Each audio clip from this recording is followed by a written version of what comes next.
Bienvenue, mesdames et messieurs, dans l'invité du jour. Les conflits ont sensiblement diminué sur le continent africain. Ces 2 dernières décennies subsistent cependant plusieurs foyers de tensions alimentées par endroits par le terrorisme. Pour y faire face, de plus en plus d'acteurs non institutionnels s'engagent au service de la paix et à la promotion de la culture de la paix. C'est le cas du révérend Pierre Bitsangou. L'homme est pasteur, professeur et président du Conseil africain pour la paix. Il est notre invité du jour. Professeur Pierre Bitsangou, bienvenue. Merci, bonjour. D'avoir accepté notre invitation.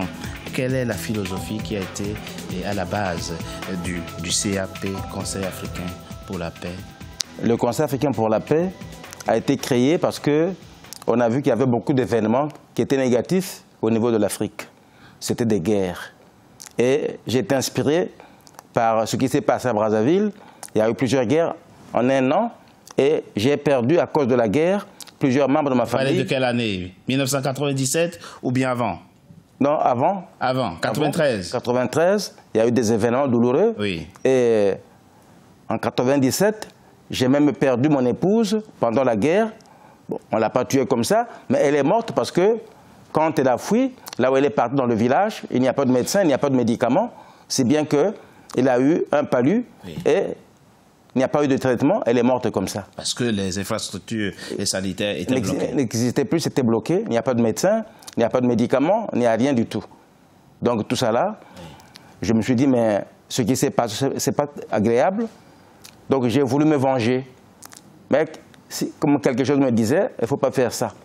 Toi, tu as subi. Il ne faut pas subir les autres. Oui. Il faut créer quelque chose pour assurer la paix. Il ne faut pas avoir peur de la paix, parce que la paix, c'est votre ami.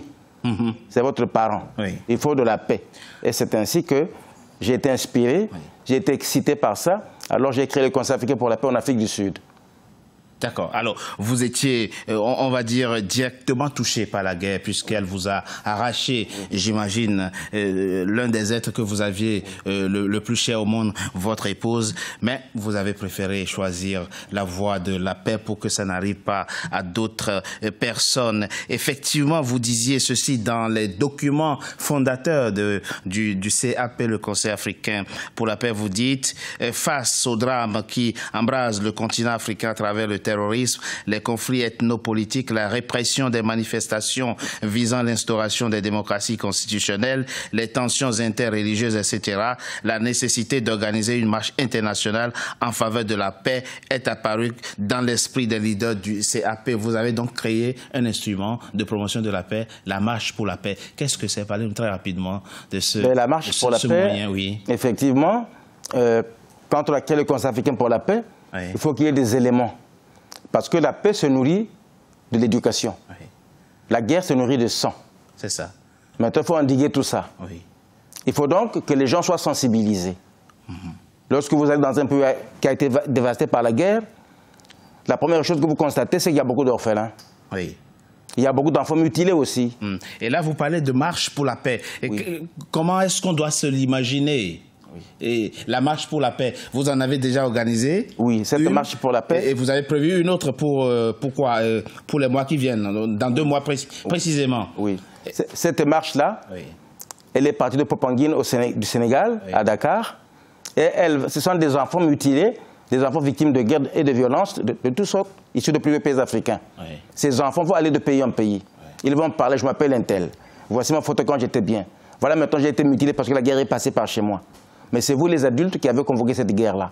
Mais je ne vous culpabilise pas. Ce que je veux, c'est que les enfants qui sont nés ici dans ce pays, après cet événement, qui ne subissent pas comme j'ai subi. Donc les enfants parlent de paix jusqu'aux Nations Unies. Ils vont passer par l'Union africaine en janvier, quand tu auras la conférence des chefs d'État africains. 54 chefs d'État. Les enfants vont interpeller les adultes, les chefs d'État, pour que ces chefs d'État-là s'attellent à organiser la paix dans leur pays. Donc c'est une sorte de délégation d'enfants victimes de guerre que vous organisez, une délégation transfrontalière qui part d'un pays à un autre jusqu'à l'Union africaine à Addis Abeba, puis vous choisirez une délégation réduite pour les Nations Unies. Oui. Quel peut être l'impact d'une telle initiative selon vous sur les acteurs institutionnels, ceux qui sont directement responsables de la paix ou de l'absence de paix sur le continent? Nous pensons qu'il y aura un impact positif parce que ne peut parler de la paix que celui qui a subi les conséquences de la guerre ou de la souffrance par la violence. Et ces enfants, ce sont de véritables acteurs. Ils ont subi, ils pleurent. Et ils vont parler. Quand ils parlent sincèrement et ça va amener la compassion. Ils vont rejoindre les adultes, les chefs d'État. Et les chefs d'État vont comprendre que la paix c'est bien. Donc, quand ils vont voir ces enfants-là qui vont parler, qui vont leur parler directement, alors je pense qu'il y aura une compassion du monde entier pour que les gens se mettent en place pour essayer de faire quelque chose pour la paix. Dans notre monde d'aujourd'hui, vous pensez que ça peut apporter quelque chose dans le monde d'aujourd'hui où seuls les intérêts valent et seuls les intérêts guident l'action des politiques? Vous pensez qu'une marche des enfants mutilés de guerre peut toucher le cœur des décideurs politiques? Je pense, parce que quand on est décideur politique, on est aussi humain. Donc on a un cœur d'homme. Et le cœur là, il faut simplement lever ce qui est négatif pour mettre ce qui est positif, et ce qui est positif, c'est la paix. Vous visez la part d'humanité qu'il y a en nos décideurs? Oui, parce que souvent les hommes, bon, on les connaît bien. On connaît bien leur côté humaniste, mais aussi l'essence de l'être qu'ils sont. Ça signifie que ces gens-là, même quand vous marchez avec des bourreaux, ils ne sont pas nés bourreaux, mais ils sont devenus bourreaux à la suite des circonstances et ils ont été formés comme ça. Mais s'ils sont devenus comme ça, donc ils peuvent aussi changer. Mais pour changer, il faut qu'il y ait un catalyseur, quelque chose de très fort. Et ces enfants qui sont mutilés, quand ils leur parlent, ça va susciter des choses dans leur cœur et ça va changer certaines choses au niveau de leur pays. Je l'ai dit, la prochaine marche pour la paix, marche internationale pour la paix que vous organisez est prévue, aura lieu dans 2 mois, dites-vous. Mais j'ai bien compris aussi que vous avez besoin de parrainage, de sponsors, c'est ça? Oui, parce que la paix, vous savez, si vous voulez être pauvre, il faut travailler pour la paix. La paix n'a pas d'argent. Mais si vous voulez être riche, il faut travailler pour la guerre. Oui. Parce que la guerre a des industries. Oui. Mais la paix n'a pas d'industrie. La paix a le cœur. Maintenant, voilà pourquoi nous voulons qu'il y ait quand même des parrains, des marraines. Nous avons souhaité que les marraines soient les femmes des chefs d'État africains. Dans chaque pays, chaque femme responsable, qui est la première dame, doit être la marraine parce que cette femme a 2 visages. C'est la mère qui porte l'enfant pendant 9 mois. Et cet enfant, quand il sort, au bout d'un certain temps, il est tué par la guerre, il est mutilé. Mais c'est aussi la femme qui partage le quotidien du premier responsable. Il est le premier conseiller du président. Donc il peut en dire certaines choses.